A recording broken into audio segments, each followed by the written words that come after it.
প্রায় ২ বছরের চেষ্টায় দীর্ঘ সুড়ঙ্গ পথ তৈরির পর দুঃসাহসিক ব্যাংক লুটের কাজটি করে হাবিব ওরফে সোহেল। ১৬ কোটি টাকার ওজন, প্রায় ২২৮ কেজি। পুরো টাকা নিয়ে ঢাকায় চলে আসার পর মাত্র দুদিনের মধ্যে র্যাবের হাতে ধরা পড়ে সে।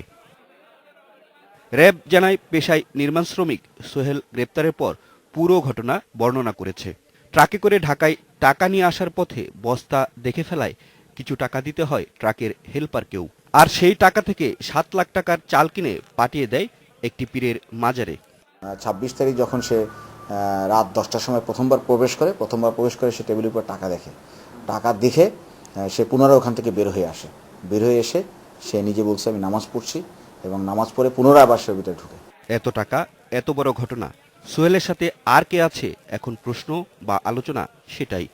এই পরিমাণ টাকা সে ওখান থেকে সুড়ঙ্গ পথে ১২ ফিটের দৈর্ঘ্য সুড়ঙ্গ পথ থেকে নিয়ে এসে বস্তা ভরে সে যেভাবে ট্রাকে করে নিয়ে আসছে, আমি শিওর এর সাথে অন্য কেউ জড়িত আছে। ঘটনার তদন্ত করছে কিশোরগঞ্জ সদর থানা। তাই তদন্তের স্বার্থে আটকদের থানায় সোপর্দ করা হয়। আর আদালতের নির্দেশে উদ্ধারকৃত টাকা হস্তান্তর করা হয়েছে ব্যাংক কর্তৃপক্ষের কাছে। টাকাগুলোকে র্যাব হেডকোয়ার্টারে বুঝে নিয়েছেন এবং আদালতের নির্দেশ অনুযায়ী এই টাকাগুলো নিয়ে আমরা আমাদের সোনালী ব্যাংক লিমিটেড লোকাল অফিসে জমা করব। পরবর্তীতে ব্যাংকের নিয়ম অনুযায়ী ব্যবস্থা গ্রহণ করা হবে।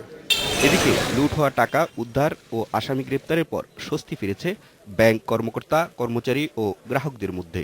সোনালী ব্যাংক কিশোরগঞ্জ শাখায় পুরোদমে লেনদেনও শুরু হয়েছে।